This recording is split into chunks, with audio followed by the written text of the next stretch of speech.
అంశం విషయం మొత్తం యావత్ ఉమ్మడి రాష్ట్రానికి సంబంధించిన వారి అభిమానం, అదేవిధంగా వారి శ్రేయోభిలాషం, ప్రత్యేకంగా మన ప్రాంతానికి సంబంధించిన వారితో పనిచేసిన అనేక మంది నాయకులు, వారికి పైన ఆధారపడి ఉన్న అనేక మంది ప్రజానికం మన నాయకుడిగా లేకపోయాయని ఆలోచన చేస్తూ ఉన్న తరుణంలో మాకంత ఆసక్తి లేకున్న రాజకీయంలో, కానీ ఇక్కడ ఉన్న సీనియర్ నాయకులు అందరూ ఇక్కడ కొద్దిమంది ఉన్నారేమో, మా వామనరావు, మా రాజబాబు, మరి చూడాలంటే చాలా సమిరెడ్డి ఇప్పుడు మాట్లాడుతున్నాడు, అక్కడ ఉన్న మా అజీం ఖాను,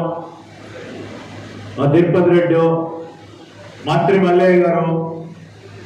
మా నందం సేటు, మరి వీరందరూ కూడా వేదిక అటువైపు ఉన్న చాలా మంది నారాయణ చూస్తూ ఉన్నాడు, నా పేరు చెప్పలేదు. సో నేను